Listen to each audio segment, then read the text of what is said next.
Halo teman-teman, jumpa lagi dengan saya di Ilham Nurmi Channel. Ada sebuah video yang menurut saya video ini sangat absurd sekali. Di dalam video itu memperlihatkan ada salah satu seorang yang mengaku menjadi seorang habib. Beliau ini sedang berceramah di atas panggung dan jamaahnya juga begitu sangat banyak. Lah, tiba-tiba di tengah-tengah ceramah beliau ini terus mengambil sebuah roti, yang dimana dengan sambil berdiri beliau memakan roti tersebut dengan beberapa gigitan saja. Dan hal yang paling absurd di dalam video ini barulah terjadi, yaitu tiba-tiba habib tersebut menawarkan sisa dari roti yang dia makan itu untuk dilelang. Harganya mulai 100.000, 300.000 sampai 500.000. Dan yang paling mengejutkan bagi saya, di situ para jamaahnya itu juga banyak yang menawar. Ya, mulai dari angka yang saya sebutkan tadi, 100.000, 200 sampai 500.000. Dan ini menurut saya sangat absurd sekali. Kira-kira kenapa masyarakat kita yang secara umum itu masyarakat Islam di Indonesia itu masih banyak sekali yang mempercayai hal-hal seperti ini, seperti peristiwa yang saya ceritakan di atas, tanpa mengedepankan berpikir secara logis. Mari kita bahas.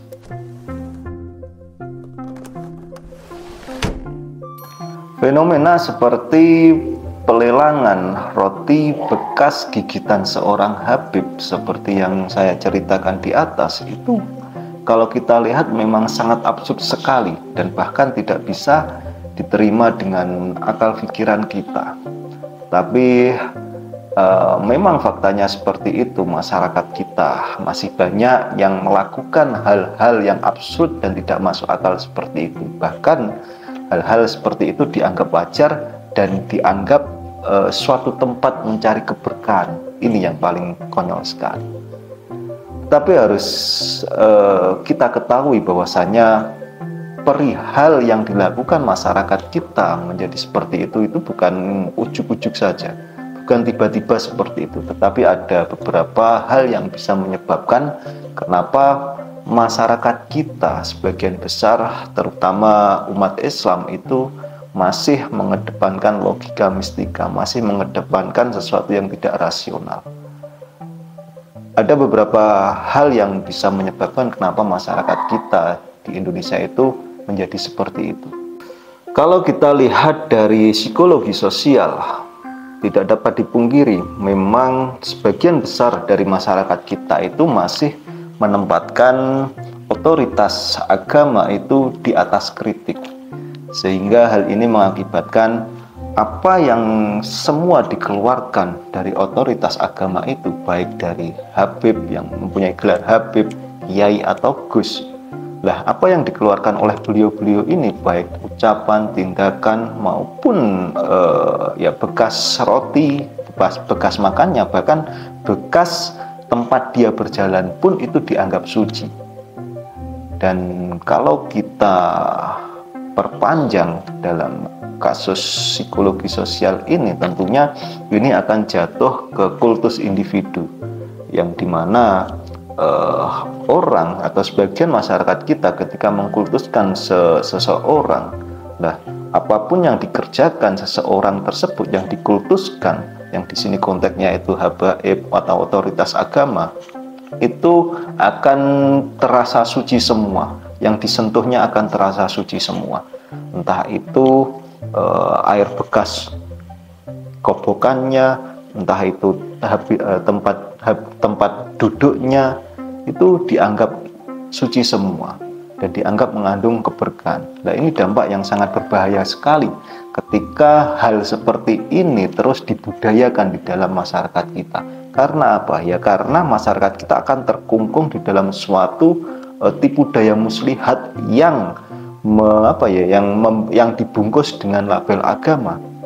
Karena ya orang-orang seperti ini biasanya itu berlindung di balik otoritas agama tertentu.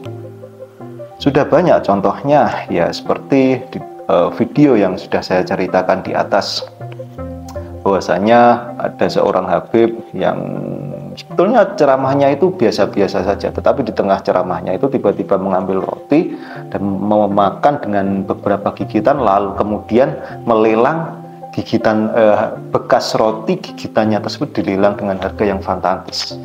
Nah, alasannya untuk apa orang-orang ini menerima atau memberi harga kepada bekas rotinya habaib tersebut? Ya alasannya habaib tersebut dianggap suci, sehingga dengan anggapan suci dari masyarakat, apapun yang bersumber dari habaib itu akan membawa keberkahan. Bahkan di situ disebutkan supaya hatinya bisa lembut seperti roti. Dan ini sangat absurd sekali ketika terjadi di dalam masyarakat kita dan dibudayakan di dalam masyarakat kita, karena akan terjadi pembodohan massal di sini.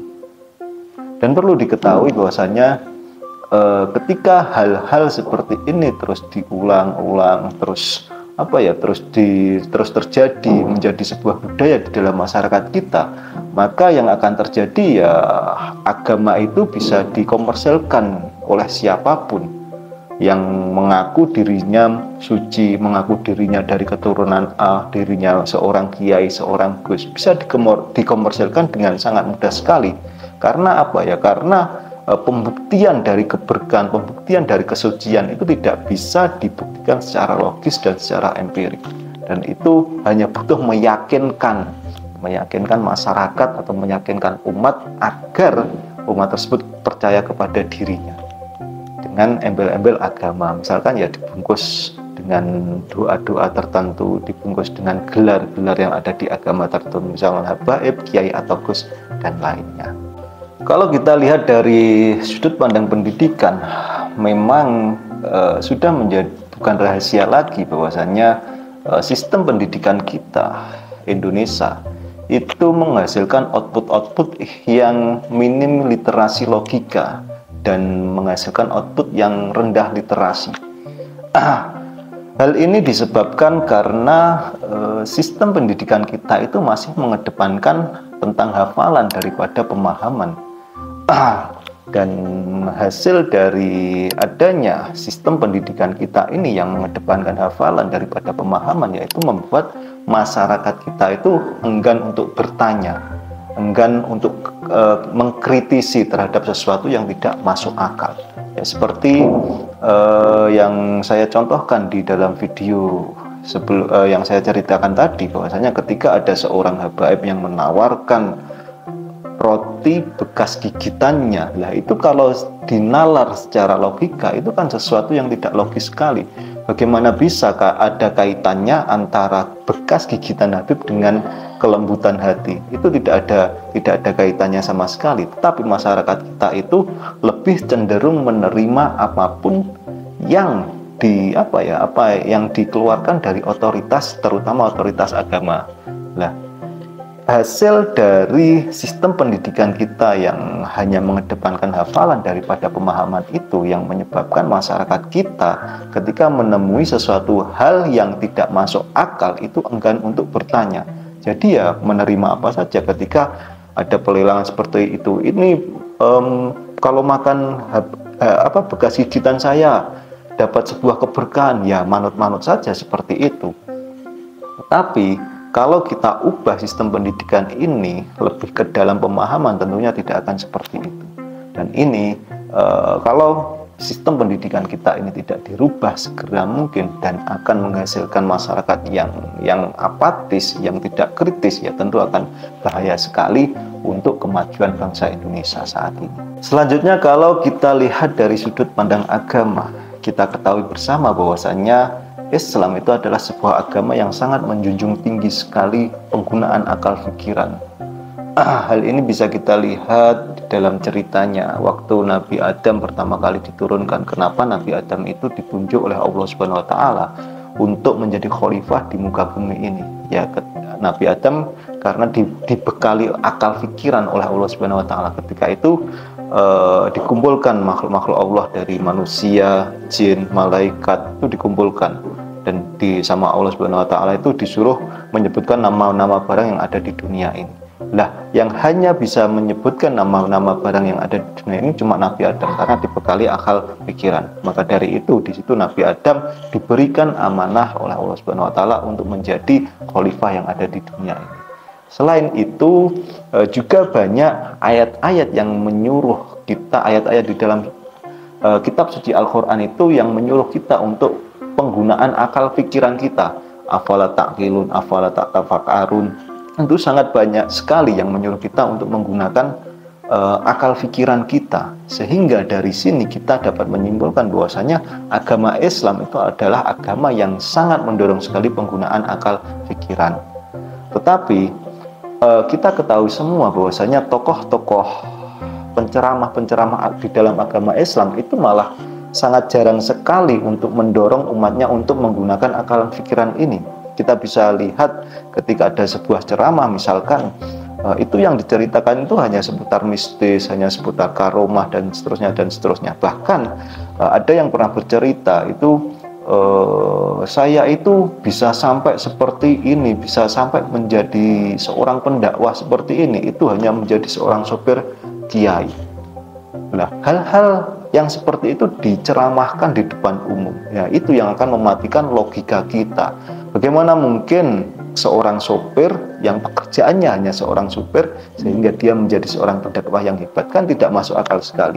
Dan itu yang harus kita luruskan, pandangan-pandangan seperti itu. Ya kalau seseorang mau berangkat mondok, ya harus diniatkan untuk belajar dengan tekun, dengan baik, dengan giat.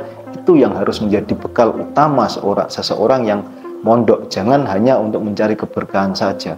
Keberkahan itu akan mengikutimu ketika kamu benar-benar memposisikan dirimu pada tempatnya, yaitu ketika mondok tempatnya untuk tholabil ilmi, ya kamu harus benar-benar untuk mencari ilmu di situ sedalam-dalamnya, sehingga keberkahan itu akan kamu dapatkan. Oke teman-teman, tentunya kita semua tidak mau terperangkap terus-terusan di dalam keterbelakangan ini, yang dimana apalagi zaman sudah sangat maju sekali. Ketika orang-orang luar sana sudah membicarakan tentang kecanggihan berbagai macam teknologi, kecanggihan AI, sudah membuat robot, tapi kita masih terjebak di dalam suatu lingkup, terperangkap dengan suatu kepercayaan yang tidak logis yang dibalut oleh sebuah agama. Ya kalau mau berubah, mulailah dari sebuah pendidikan yang dimana mengajarkan masyarakat kita itu untuk tidak takut berpikir, mengajarkan umat itu untuk selalu berpikir, bukan sekedar untuk taat saja kepada otoritas agama. Perlu diketahui bahwasanya agama itu kalau tidak ditopang dengan akal sehat, maka akan mudah sekali untuk dikomersilkan, bahkan akan menjadi sebuah komoditi oleh orang-orang awam yang mengaku dirinya sebagai orang suci. Oke teman-teman, terima kasih sudah menyimak. Yang belum subscribe, silahkan subscribe. Jumpa lagi di video selanjutnya.